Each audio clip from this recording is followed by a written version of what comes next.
बहुत बहुत धन्यवाद। और इससे पहले मैं मंच पर माननीय मुख्य अतिथि उपराज्यपाल मनोज सिन्हा जी को आमंत्रित करूं। आइए देखते हैं एक छोटी सी ऑडियो विजुअल प्रस्तुति।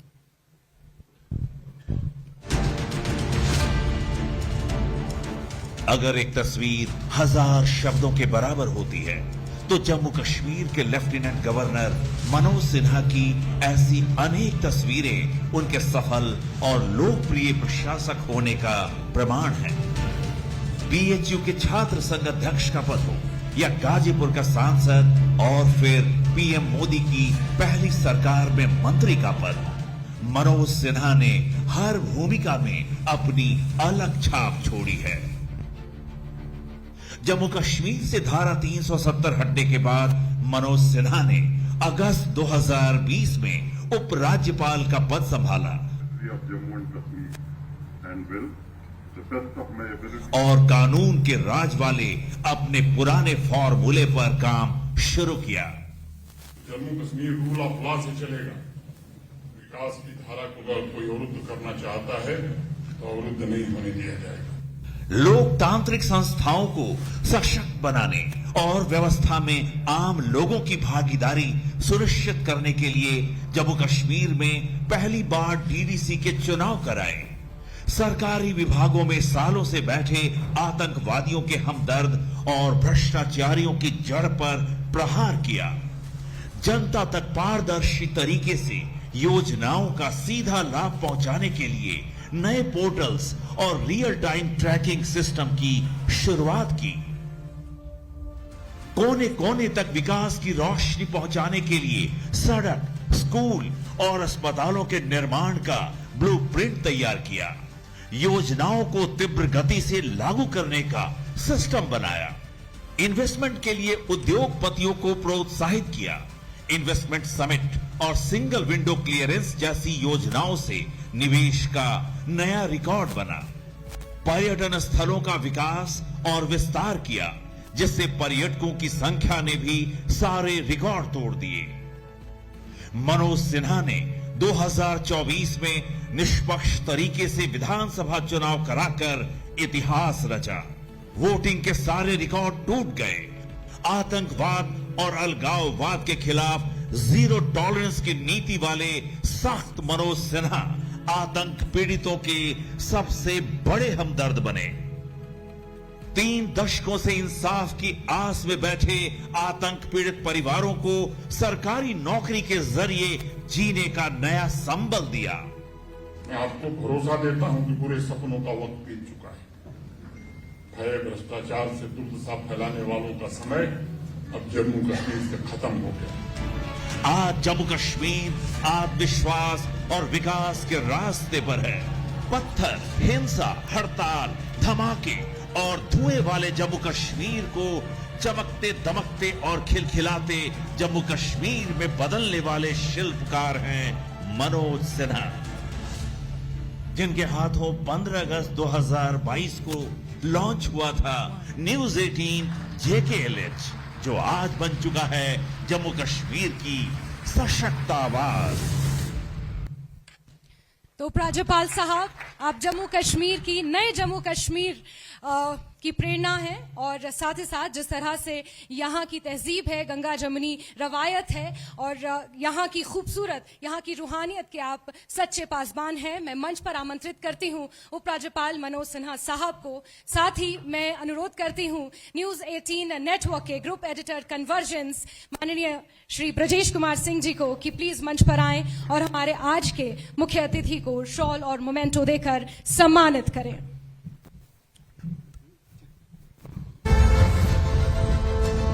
जोरदार तालियों के साथ स्वागत करिए हमारे आज के मुख्य अतिथि माननीय उपराज्यपाल मनोज सिन्हा जी।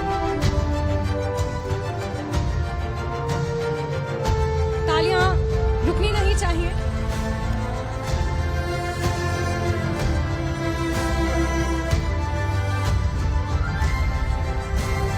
बहुत बहुत शुक्रिया सर। मैं साथ ही अनुरोध करूंगी सर से कि हमारी इस मुहिम प्राइड ऑफ जम्मू कश्मीर के बारे में 2 शब्द कहें, हमें इस मुहिम से अवगत कराएं सर।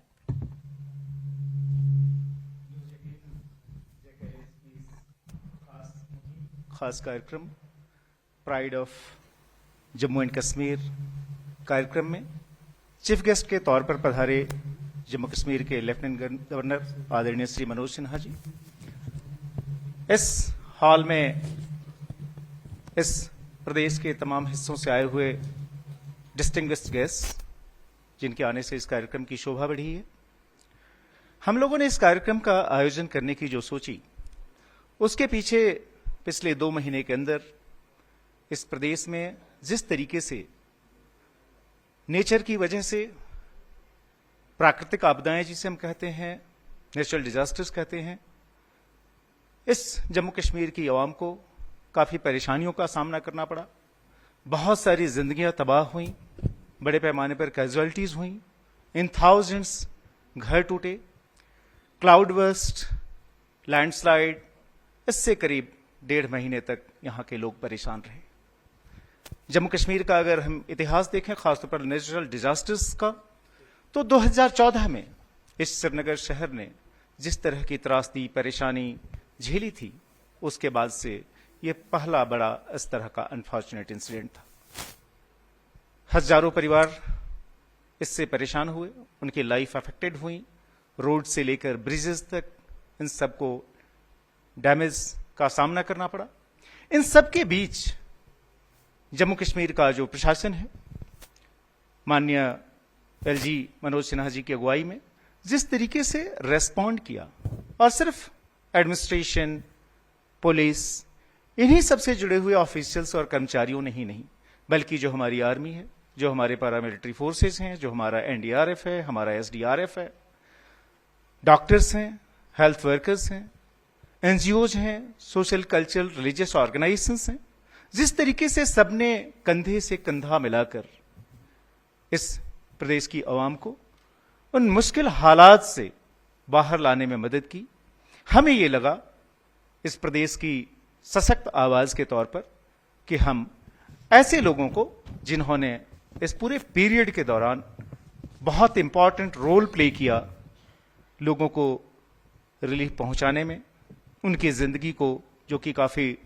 तबाही के मंजर से गुजरी, उसको आसान बनाने में, उन सबको हम रिकॉग्नाइज करें। और जाहिर है अगर ये रिकॉग्निशन हम देना चाह रहे थे तो हमारे इस सुझाव को माननीय उपराज्यपाल मनोज सिन्हा जी ने स्वीकार किया, और हमें बड़ी खुशी है कि अपनी व्यस्त दिनचर्या में से समय निकालकर आप इस खास मौके पर यहां आए हैं, ताकि उनके हाथों से हम उन तमाम लोगों का, जिनमें अधिकारी हैं, सामाजिक कार्यकर्ता हैं, व्यवसाय जगत के लोग हैं, जिनका भी महत्वपूर्ण योगदान रहा है पिछले 1.5-2 महीने के इस प्राकृतिक आपदा, नेचुरल डिजास्टर के दौर में, लाइफ को नॉर्मलाइज करने में, रिलीफ एंड रेस्क्यू में एग्जेम्पलरी कंट्रीब्यूशन देने में, उन सबको हम रिकॉग्नाइज करें। इसी मकसद से हम सभी यहां जुटे हैं। मैं एक बार फिर से मनोज सिन्हा जी का औपचारिक तौर पर स्वागत करता हूं कि वो इस हॉल में, एसकेआईसीसी के हॉल में पधारे हैं, और उन्हीं के करकमलों से हम उन तमाम हस्तियों को, उन तमाम अधिकारियों को, उन तमाम सामाजिक कार्यकर्ताओं को, समाज के अलग अलग हिस्सों से आए हुए लोगों को रिकॉग्नाइज करने जा रहे हैं अपने इस pride of Jammu and Kashmir award के जरिए। तो अब से बस थोड़ी ही देर में हम उस कार्यक्रम को शुरू करें। उसके पहले मैं एक खास ऑडियो विजुअल प्रेजेंटेशन, जिसमें कि इस पूरे पीरियड के दौरान किस तरीके से जम्मू कश्मीर में इन तमाम हीरोज ने रेस्पॉन्ड किया, जिनको कि हम प्राइड ऑफ जम्मू कश्मीर के तौर पर रिकॉग्नाइज करने जा रहे हैं, उसकी एक छोटी सी झलक देखेंगे। धन्यवाद।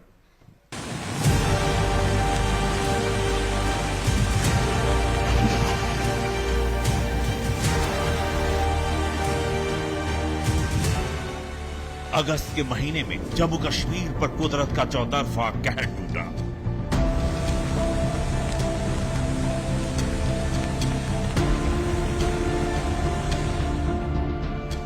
किश्तवाड़ के चशोती में लैंडस्लाइड से करीब 60 लोगों की मौत हो गई।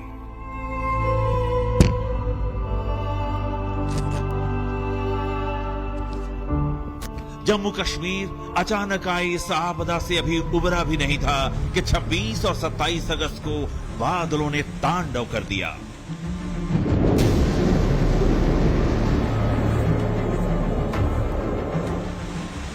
कई जगह बादल फटे, नदी नालों ने रौद्र रूप धारण कर लिया। जम्मू से कठुआ तक कई सड़क, गांव, घर, मकान, दुकान सैलाब की चपेट में आ गए। हजारों लोग लाचार, बेघर और बेसहारा हो गए।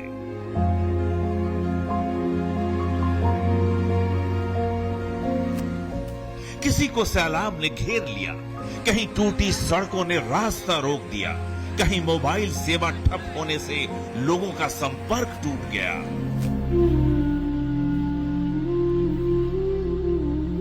आपदा की इस घड़ी में न्यूज 18 JKLH ने पत्रकारिता के साथ मानवता का धर्म निभाते हुए मदद का हाथ बढ़ाया। हमने शुरू की अपनी मुहिम, हमारी पहुंच आपकी ताकत। जम्मू कश्मीर के कोने कोने में तैनात न्यूज 18 JKLH के संवाददाता खबर के साथ मदद की मुहिम में जुटे। हम ढूंढ ढूंढ कर पीड़ितों तक पहुंचे, उनका हाल जाना और जिम्मेदार नेताओं और अधिकारियों से उनका संपर्क कराया ताकि बताने वाला अपना दर्द बता सके और जिम्मेदार उन तक राहत पहुंचा सके। क्या आप आएंगे कुछ देर के बाद यहाँ पे? बिल्कुल भैया, हम बिल्कुल मदद कर देंगे। आप एग्जैक्ट मेरे को लोकेशन व्हाट्सएप कर दीजिए। कई लोग ऐसी जगहों पर फंसे थे जहां पहुंचना असंभव था। ऐसे लोगों की मदद के लिए न्यूज 18 JKLH ने हेल्पलाइन नंबर की शुरुआत की। टीवी सहित हर सोशल मीडिया प्लेटफॉर्म पर हेल्पलाइन नंबर जारी किया, जिससे कई और पीड़ितों का पता चला, जिनकी जानकारी संबंधित अधिकारियों और संस्थाओं तक पहुंचाई गई, जिससे उन तक मदद पहुंची। किसी भी तरह की कोई दिक्कत आती है, जस्ट वन कॉल। अगर आप अभी उधर हैं तो मैं 10-15 मिनट में इधर भी आ सकता हूँ। जी बिल्कुल सर, हम इधर हैं इन लोगों के साथ। यदि आप ये अपनी बात पे ये खड़ा उतरे हैं और 15 मिनट में ही ये यहाँ पे पहुँच चुके हैं और यहाँ के लोगों से यही है हमारी पहुंच और आपकी ताकत।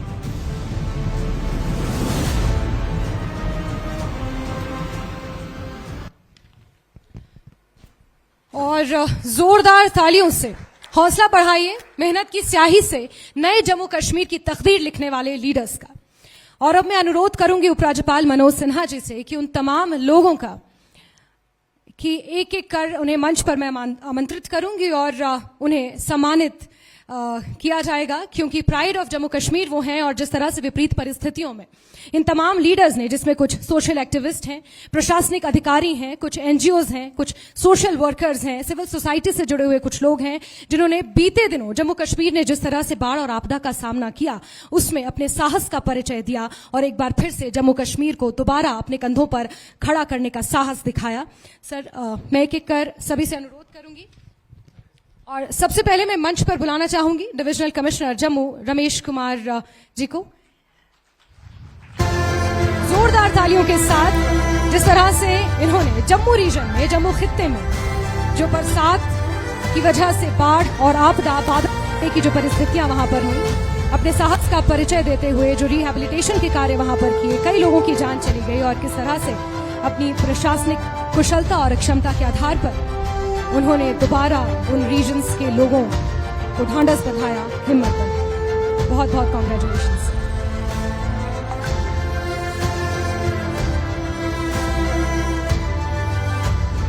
अब मैं मंच पर आमंत्रित करना चाहूंगी डिविजनल कमिश्नर कश्मीर अंशुल गर्ग जी को। उनके बिहाफ पर ये सम्मान एक्सेप्ट करेंगे। श्रीनगर उनके बिहाफ पर ये सम्मान एक्सेप्ट करेंगे। सर प्लीज जोरदार तालियों के साथ, क्योंकि श्रीनगर में भी जिस तरह से बाढ़ और आपदा आई और झेलम का जलस्तर कितना ऊपर पहुंच गया था, ये हम सब ने देखा। और किस तरह उस वक्त लोगों के बीच रहकर, लोगों के साथ शाना बशाना खड़े रहकर यहाँ के प्रशासनिक अधिकारियों ने जो काम किया उसकी हर तरफ सराहना होनी चाहिए। अब मैं मंच पर आमंत्रित करूंगी डिप्टी कमिश्नर उधमपुर मिस सलोनी राय जी को। तालियों के साथ इनका मंच पर स्वागत करें।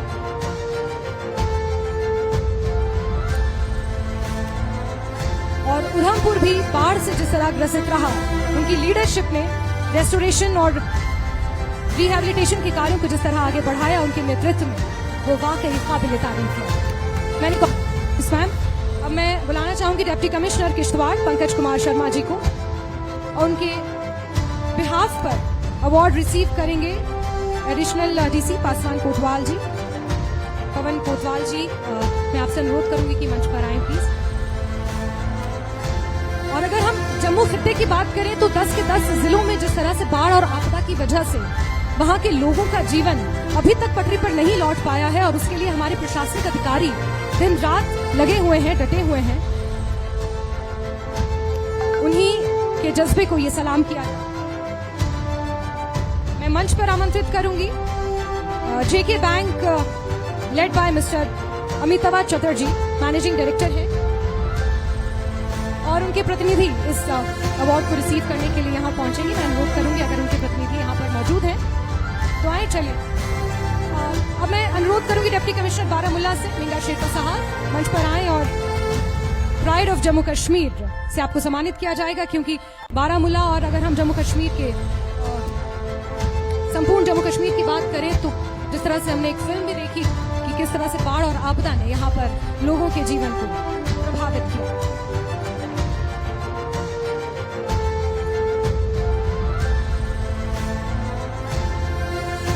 और अब मैं नेक्स्ट आमंत्रित करूंगी डिप्टी कमिश्नर श्रीनगर अक्षय लाबरू जी को।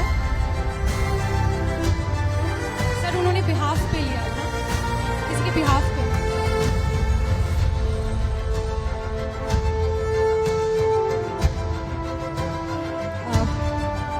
और नेक्स्ट मैं आमंत्रित करूंगी Birla open mines international school led by Ghulam Mohammad Lone साहब को, जो चेयरमैन है स्कूल के, क्योंकि न ही सिर्फ प्रशासनिक अधिकारी बल्कि सिविल सोसाइटी के भी जुड़े हुए कुछ लोग हैं जो महत्वपूर्ण रोल अदा कर रहे हैं नए जम्मू कश्मीर की तकदीर लिखने में।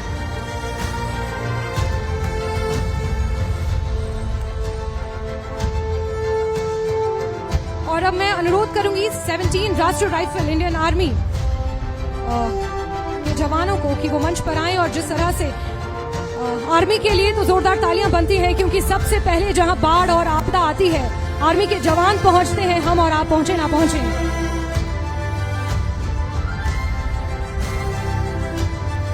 17 राष्ट्रीय राइफल इंडियन आर्मी, इनके जज्बे को दिन रात खड़े रहकर लोगों की सेवा में, लोगों की जान बचाने में जिस तरह से इनकी भूमिका रही है, इनके सराहनीय प्रयासों के लिए इन्हें सलाम करते हैं। मैं अनुरोध करूंगी 235 इंजीनियरिंग रेजिमेंट इंडियन आर्मी का कि वो मंच पर आएं और अपना ये अवार्ड ग्रहण करें।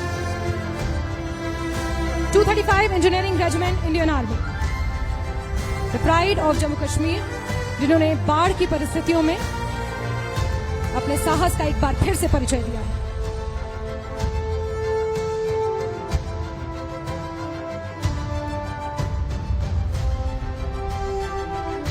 अब मैं अनुरोध करूंगी मंच पर आए डॉक्टर शकील उर Rahman MD Kashmir clinics central, जो कि जनता को मेडिकल सर्विसेज के माध्यम से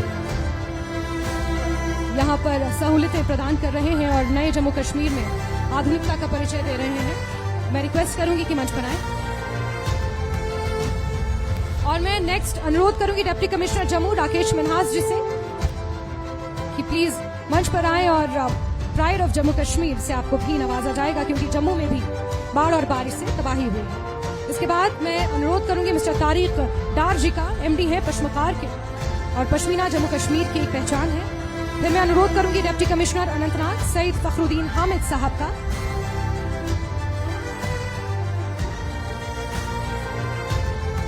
तालियां बजती रहनी चाहिए।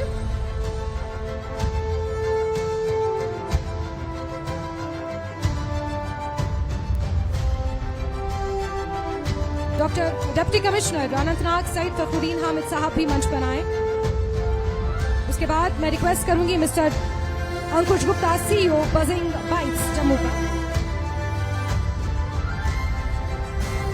फिर मैं अनुरोध करूंगी डिप्टी कमिश्नर कठुआ राजेश शर्मा जी का।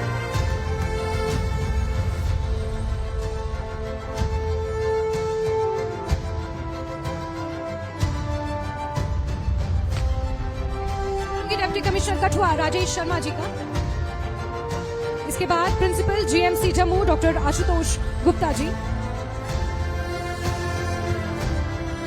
उसके बाद doctor KD Singh, chairperson of KD groups of hospitals. मैं रिक्वेस्ट करूंगी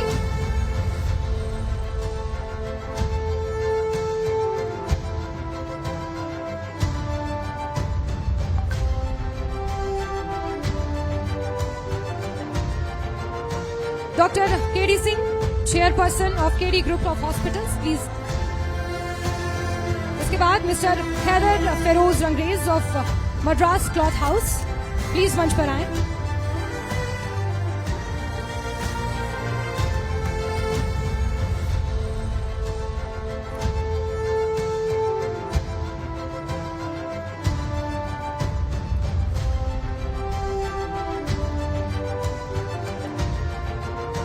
मैं रिक्वेस्ट करूंगी mister Nuzhat Gul, secretary Jammu Kashmir sports council.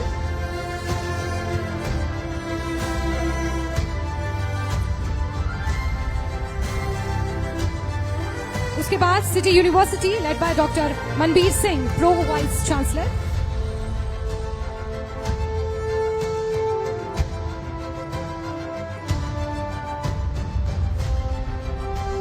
फिर mister Nitin Mahajan, assistant executive engineer, Jammu power distribution corporation limited.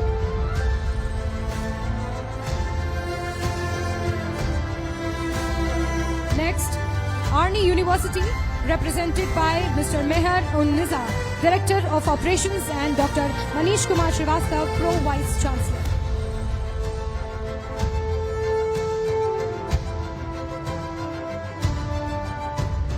मैं रिक्वेस्ट करूंगी mister Aman, CEO emergency relief organisation.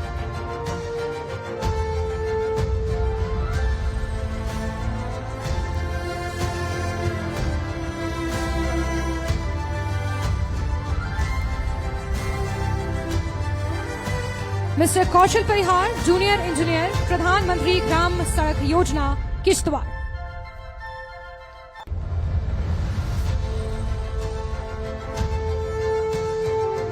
साथ ही मैं इनवाइट करूंगी save youth save future foundation के चेयरपर्सन को भी।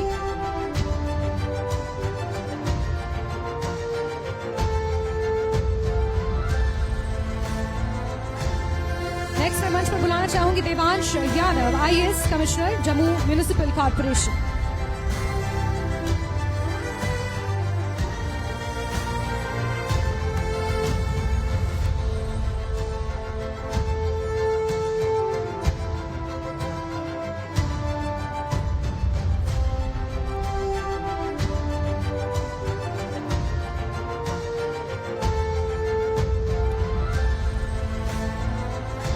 मैं बुलाना चाहूंगी mister Mohammad Rafiq, business partner and slide.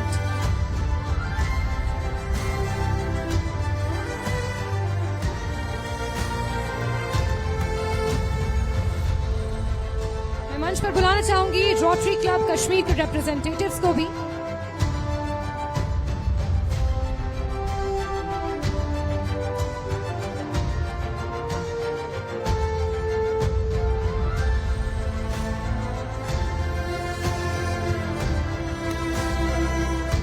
मैं रिक्वेस्ट करूंगी जाहिद मनहास साहब से, एसएसपी एसडीआरएफ जम्मू।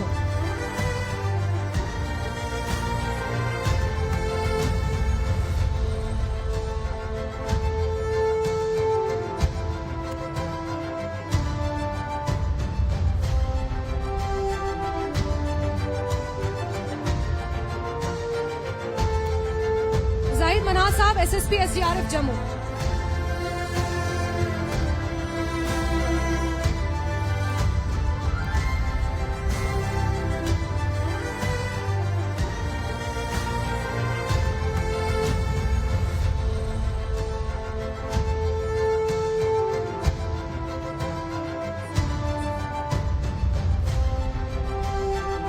पर बुलाना चाहूंगी शौकत अहमद डार साहब, एसपी नॉर्थ, जुनैद वाली, DYSP deputy SP SDPO Mirganj.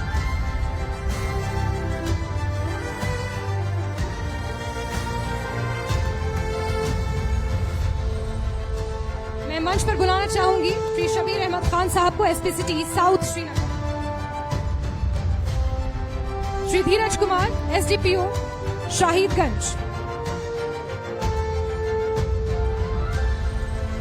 Next Mir Gafroor sahab, SDPO Sadar. SP Imtiyaz Ahmad, Jammu Kashmir police services, SP west Srinagar. Deputy SP Zoheb Hasan, SDPO Pantha Chowk. Shri Raja Majid Bhat, SDPO Awantipora. Inspector Kushab Macheel, SPO SHO Kaimoh. Inspector Majid Hasan, SHO Anantnag.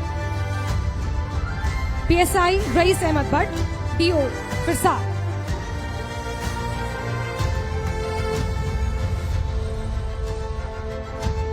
साथ ही न्यूज 18 जेकेएलएच कुछ और जाबाज पुलिस अधिकारियों और पुलिस के जवानों को सलाम करता है, जिसमें इंस्पेक्टर आजाद मनहास साहब हैं, एसएचओ मिरान साहब। Inspector Rajesh Jasrotia, SHO Akhnoor. SG city Vinod Kumar, PS Kathua. साथ ही पुनीत हजूरिया, पीएस कठुआ। एसपीओ मोहम्मद शरीफ, एसपीओ पीपी घाटी।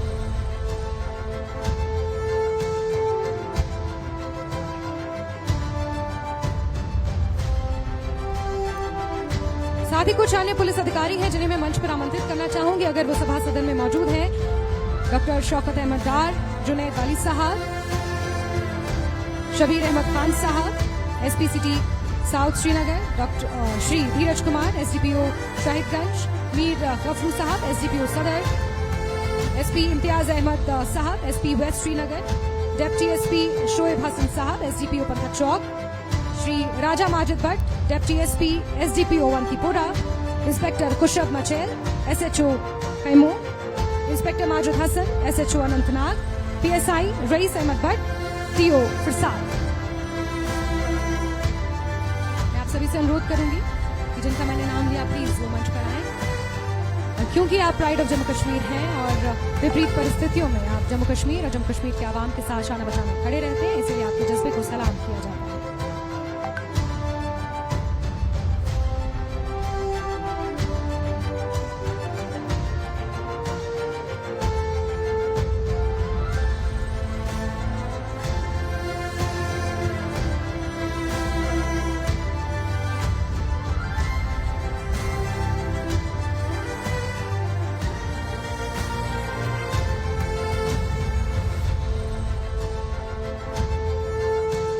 आपका बहुत बहुत शुक्रिया सर, इतने व्यस्त समय में आपने हमारे लिए वक्त निकाला। और मैं अनुरोध करूंगी उपराज्यपाल मनोज सिन्हा सर से कि दो शब्द हमारे बारे में कहें और अपने शब्दों से हमारा मार्गदर्शन करें, हमें कृतज्ञ करें, कृतार्थ करें सर।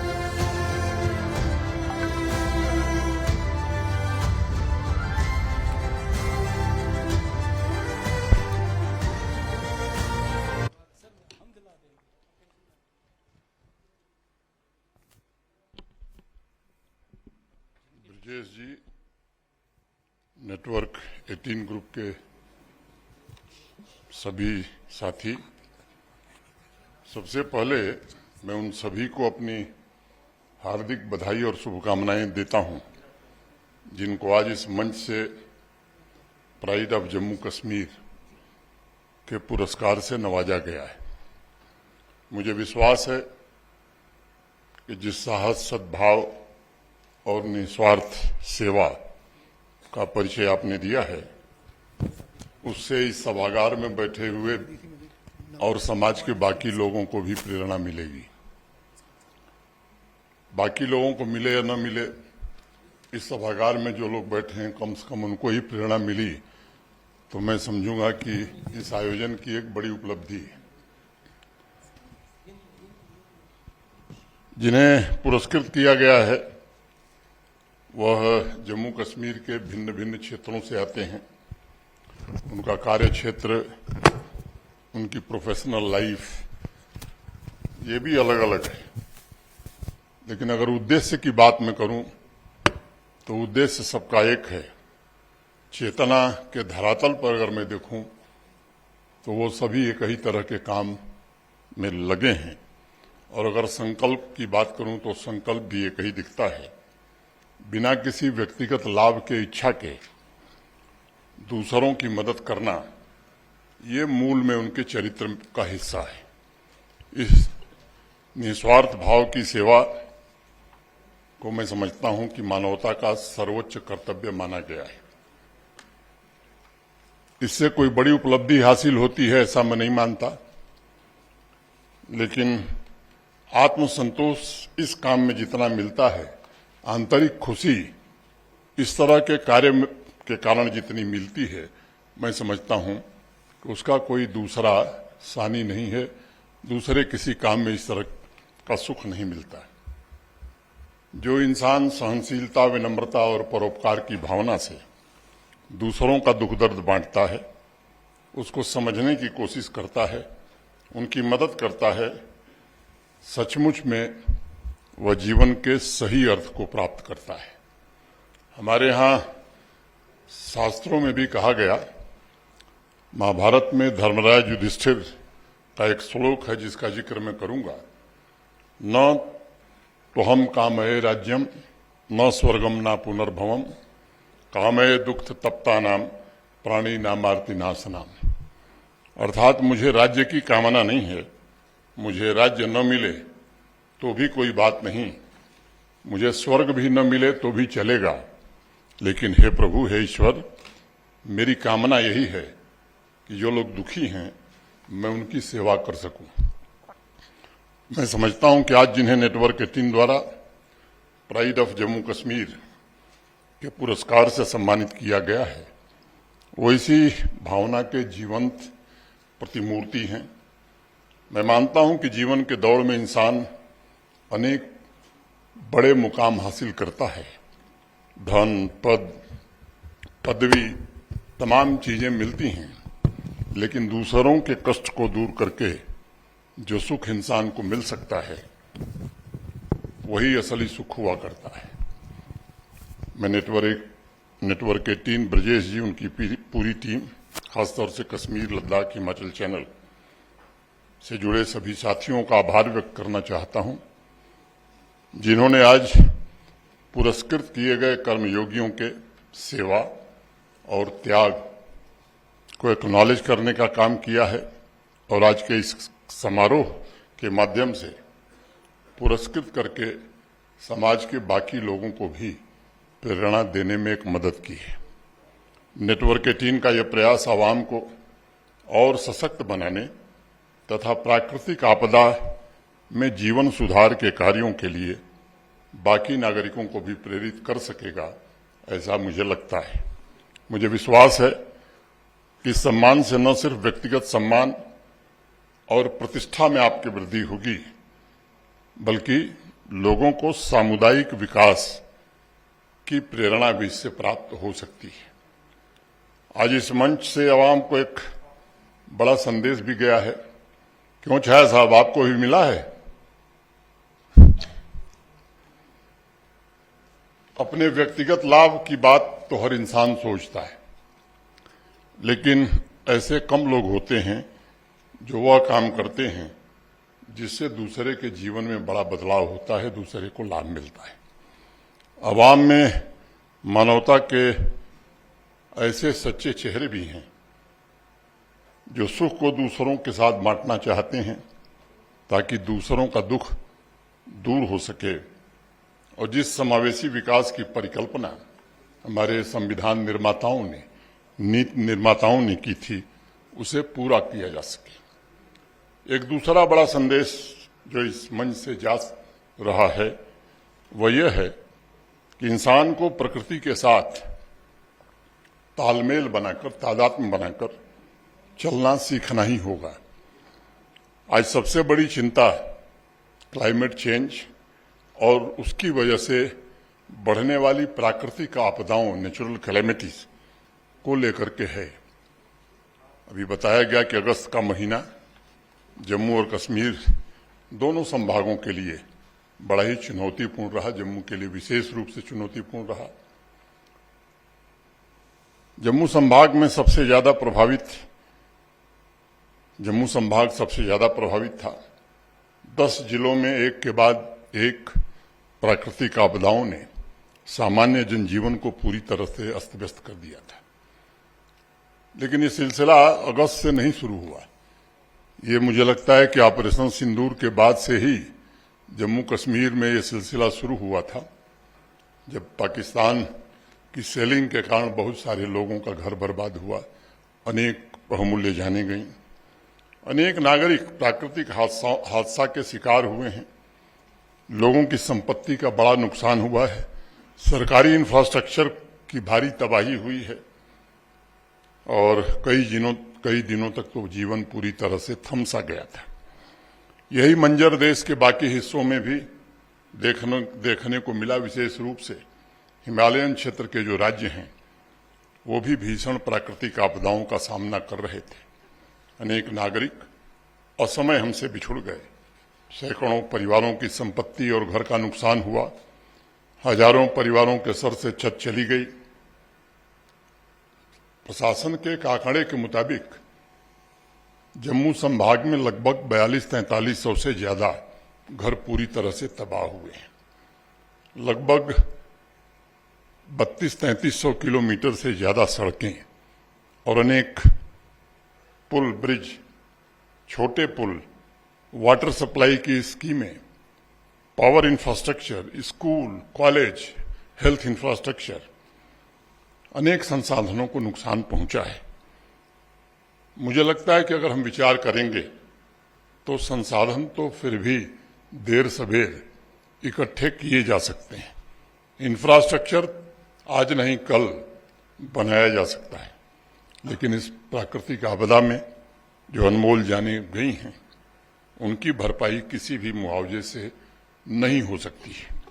उन सभी परिवारों के प्रति मैं अपनी गहरी संवेदना व्यक्त करता हूं और उनसे कहना चाहता हूं कि ये हमें पता है कि मौत का कोई मुआवजा नहीं होता, लेकिन जो लोग हमसे दूर चले गए उनके परिजन, उनका परिवार सम्मान के साथ जी सके, इसके लिए प्रशासन भी प्रतिबद्ध है। जम्मू कश्मीर की सरकार हो या माननीय प्रधानमंत्री जी के नेतृत्व में चलने वाली भारत सरकार हो, ये सभी लोग प्रतिबद्ध हैं। पिछले दिनों भारत के रक्षा मंत्री श्री राजनाथ सिंह जी, भारत के गृह मंत्री श्री अमित शाह जी, भारत सरकार के वरिष्ठ अधिकारियों की एक टीम जम्मू कश्मीर में आए, दौरा किए, आकलन किया, नुकसान का जायजा लेकर के एक रिपोर्ट भारत सरकार को प्रस्तुत की गई। भारत सरकार और प्रधानमंत्री जी का यह प्रयत्न है, प्रतिबद्धता भी है कि जम्मू कश्मीर पुनः जो नुकसान हुआ है उसकी भरपाई कर सके, विकास की गति को आगे बढ़ाया जा सके और आम लोगों की जिंदगी पटरी पर लौट सके। एक दूसरा, आज ही 5000 से ज्यादा प्रधानमंत्री ग्रामीण आवास योजना के घर प्रधानमंत्री जी के विशेष हस्तक्षेप के कारण जम्मू कश्मीर के लिए आज ही स्वीकृति पत्र जम्मू कश्मीर प्रशासन को प्राप्त हुआ है। एक दूसरा भगीरथ प्रयास प्रकृति के नुकसान की भरपाई है। कई दशकों से क्लाइमेट चेंज की वजह से हो रहे इंफ्रास्ट्रक्चर के नुकसान की भरपाई तो देर सबेर हो जाती है, लेकिन प्रकृति और प्राकृतिक संसाधनों का जो नुकसान हो रहा है उसकी भरपाई कैसे होगी, एक बड़ा प्रश्न चिन्ह आज खड़ा हो गया है।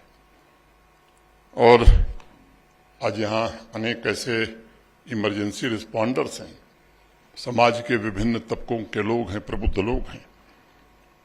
उनसे मैं कहना चाहता हूं कि पिछले 5-7 वर्षों में प्राकृतिक आपदाओं की संख्या जिस तरह से हमारे देश में और दुनिया में बढ़ रही है, अगर उसका थोड़ा चित्र मैं प्रस्तुत करूं तो शायद आप चौंक जाएंगे।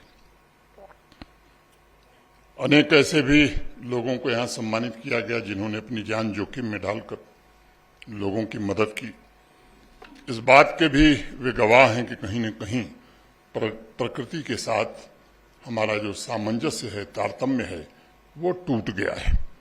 ये सच्चाई है कि जब पिछले महीने जम्मू कश्मीर, हिमाचल, पंजाब, उत्तराखंड जैसे राज्य प्राकृतिक विभीषिका झेल रहे थे, तब दुनिया के बाकी हिस्सों से भी तबाही की खबरें आ रही थीं।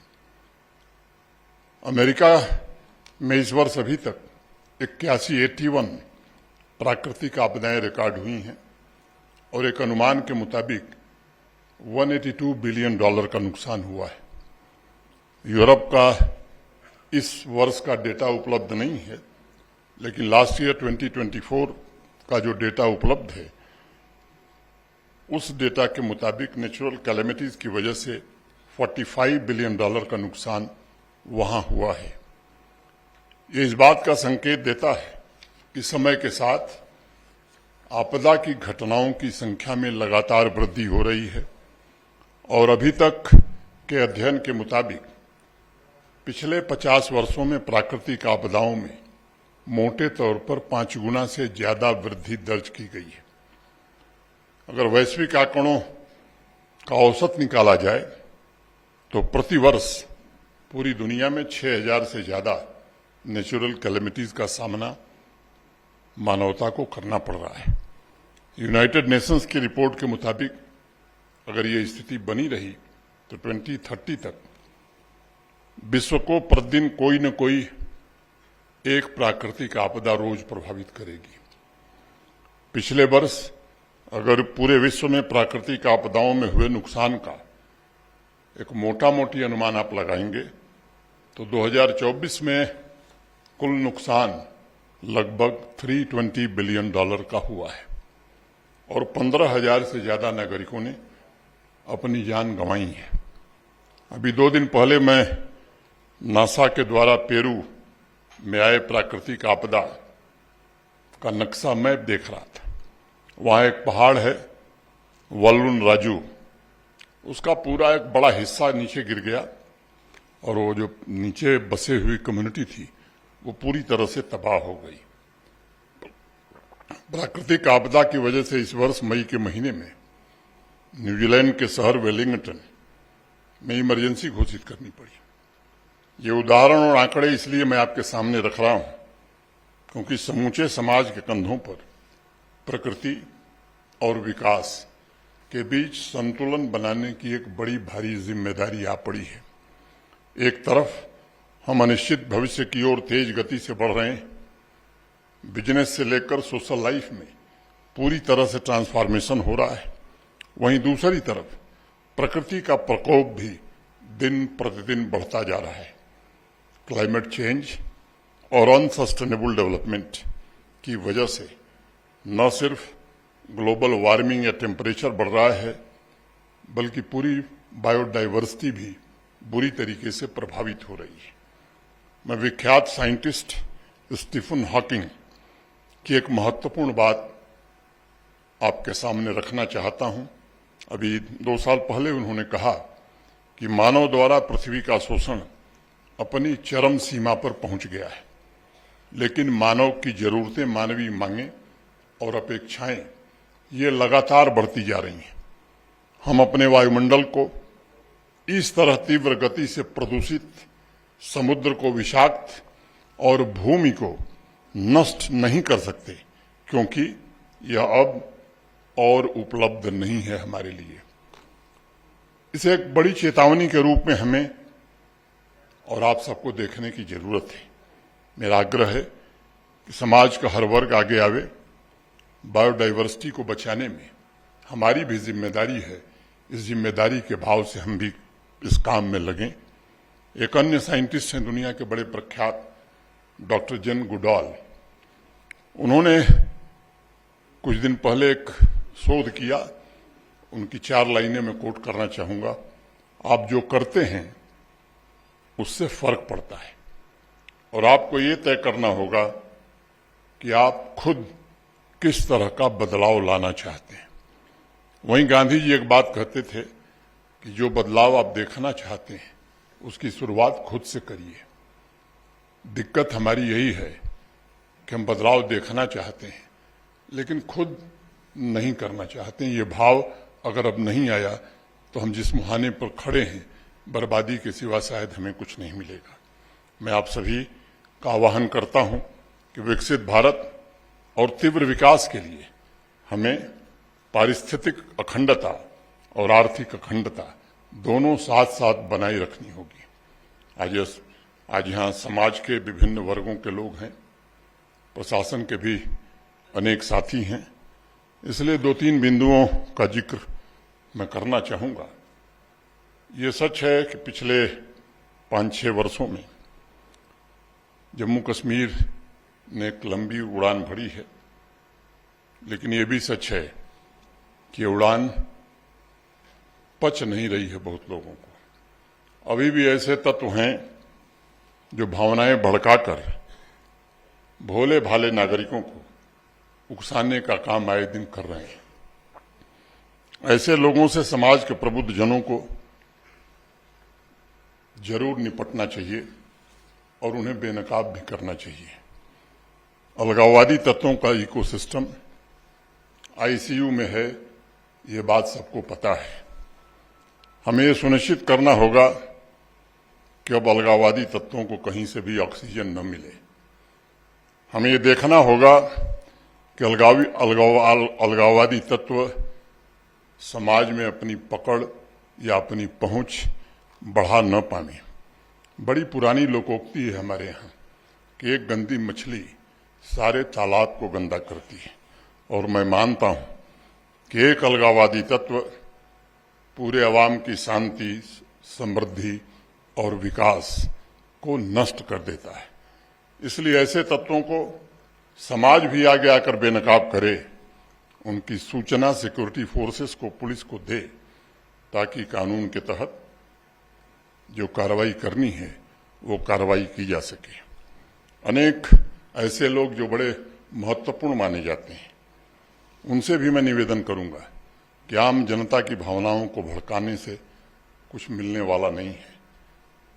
ये वक्त है कि विकसित भारत के निर्माण में आप भी योगदान दीजिए। 10-11 वर्षों में भारत दुनिया की 11वीं बड़ी अर्थव्यवस्था से आगे बढ़ते हुए दुनिया की 4थी बड़ी अर्थव्यवस्था बन गया है। दुनिया की सबसे तेज गति से बढ़ने वाली अर्थव्यवस्था आज भारत की है। क्या हम ये नहीं चाहते कि इस विकसित भारत में जम्मू कश्मीर का भी योगदान किसी दूसरे राज्य से कम न हो? पिछले 6-7 वर्षों में जम्मू कश्मीर की इकॉनमी भी डबल हुई थी। क्या इस रफ्तार को हम आगे नहीं बढ़ा सकते हैं? क्या इसमें हम अवरोधक का काम करेंगे? ये प्रश्न हैं जिन पर सबको एक साथ मिलकर के विचार करना चाहिए। आप सब साक्षी हैं कि पिछले 5-6 वर्षों की यात्रा निश्चित रूप से जम्मू कश्मीर के निर्माण में और समाज में अमन और तरक्की की नई सोच का सृजन करने में लाभदायक रही है। यह भी सच है कि दुर्भाग्य से ऐसा पड़ोसी हमें मिल गया है जो आतंकवाद और चंद अलगाववादियों से हमारे समाज के मनोबल को तोड़ने की कोशिश करता है। पिछले दिनों हमने अनेक बदलाव देखे, मैं उसका जिक्र नहीं करना चाहता हूं। अनेक स्थानों की चर्चा जो दूसरे कारणों से होती थी, अब उनकी चर्चा आज दूसरे कारणों से हो रही है। असंख्य नौजवान वहां तिरंगा लेकर के भारत माता की जय के नारे लगा रहे हैं। ये बदलाव निश्चित रूप से शुभ संकेत हैं। लाल चौक पर लहराता तिरंगा जम्मू कश्मीर की आकांक्षाओं का एक नया प्रतीक है। पुलवामा की सड़कों पर नौजवान आतंकवाद और अलगाववाद के खिलाफ आवाज बुलंद करे, इससे पूरी दुनिया में एक संदेश जाता है। पहलगांव हमले के पश्चात जिस तरह से यहाँ की आवाम आतंकवाद के खिलाफ उठ खड़ी हुई थी, मैं समझता हूं कि उसने एक बहुत ही अच्छा संकेत दिया है। ये कोई मामूली बदलाव नहीं है, हवा बदली है। समूचे आतंकी इकोसिस्टम के सफाई की ओर अब हम बढ़ सकते हैं। आर्मी, सुरक्षा बल, जम्मू कश्मीर पुलिस इन आतंकवादियों को कुचले, इसके लिए पूरी आजादी उनको दी गई है। एक बात मैं बार बार कहता हूं कि बेगुनाह को छेड़ो मत और गुनहगार को छोड़ो मत। और ये कोई नारा नहीं है, ये डॉक्ट्रिन है जिस आधार पर सुरक्षा बल आगे बढ़ रहे हैं। मुझे सुरक्षा बलों के, जम्मू कश्मीर पुलिस के शौर्य पर पूरा भरोसा है और मैं आश्वस्त हूं कि वह दिन दूर नहीं है जब जम्मू कश्मीर भी पूरी तरह आतंकवाद से मुक्त होगा। यह शाश्वत सत्य है कि शांति के बिना विकास दुनिया के किसी कोने में नहीं हुआ है और इसलिए मैं निजी तौर पर मानता हूं कि नागरिकों की भी जिम्मेदारी है कि आतंकवाद के खिलाफ इस लड़ाई में पुलिस बल, आर्मी और सुरक्षा बलों का सहयोग करें। समाज से आतंकवाद और अलगाववाद के कलंक को धोना ही होगा। आने वाली पीढ़ी के लिए सुनहरा जम्मू कश्मीर अगर हम नहीं दे पाए तो यकीन मानिए जब भी इतिहास लिखा जाएगा तो छाया साहब हम लोगों का नाम भी बदनुमा दाग की तरह उसमें बराबर दिखाई पड़ेगा। इसलिए मैं सबसे कहना चाहता हूं कि इस पर गंभीरता से सोचने की जरूरत है, आत्मविश्लेषण करने की जरूरत है। मैं पुनः एक बार प्राइड ऑफ जम्मू कश्मीर से सम्मानित सभी साथियों का आप अभिनंदन करता हूं, उन्हें बधाई देता हूं। नाम इसलिए नहीं ले रहा हूं कि अनावश्यक समय जाया होगा और किसी का छूट जाएगा तो मेरे लिए बड़ा संकट होगा। अथर्ववेद में हमारे पूर्वज ऋषि मुनियों ने जो प्रार्थना की, कृतम में दक्षिणे हस्ते जयो में सभ्य आहति, अर्थात मेरे दाएं हाथ में पुरुषार्थ और बाएं हाथ में विजय हो। मैं सम्मानित किए गए सभी कर्मयोगियों के लिए ऐसे ही पुरुषार्थ और विजय की कामना करता हूं। आयोजन के लिए न्यूज 18 को हृदय से बधाई देते हुए सभागार में उपस्थित सभी महानुभावों के प्रति हृदय से कृतज्ञता का भाव व्यक्त करते हुए मैं अपनी बात पूरी करता हूं। धन्यवाद। जय हिंद, जय भारत।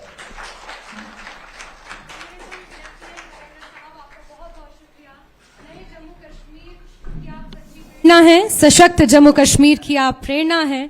और जब नए जम्मू कश्मीर की जब हिस्ट्री लिखी जाएगी तो सुनहरे हरफों में जो नाम लिखा जाएगा वो नाम है उपराज्यपाल मनोज सिन्हा जी का।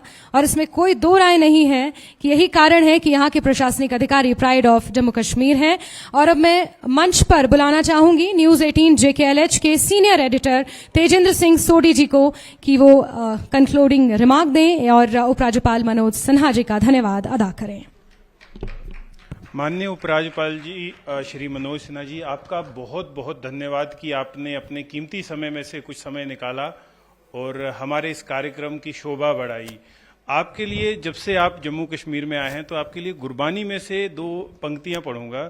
सूरा सो पहचानिए जो लड़े दीन के हेत, पुरजा पुरजा कट मरे कभू न छाड़े खेत। तो आपने ये जो खेत संभाल के रखा है कि इसको छोड़ना नहीं है और इसके लिए जी जान निछावर कर देनी है, वो उस जज्बे को हम सलाम करते हैं, न्यूज 18 सलाम करता है। मैं अपने group editor convergence integration Brajesh Kumar Singh ji के तरफ से, नेटवर्क 18 की तरफ से सारे जितने हमारे अवार्डीज हैं सबका धन्यवाद करता हूं, उन्हें शुभकामनाएं देता हूं। और आपका बहुत बहुत धन्यवाद उपराज्यपाल जी कि आपने समय निकाला और हमारे इस कार्यक्रम की शोभा बढ़ाई। शुक्रिया। Thank you Tejendra sir.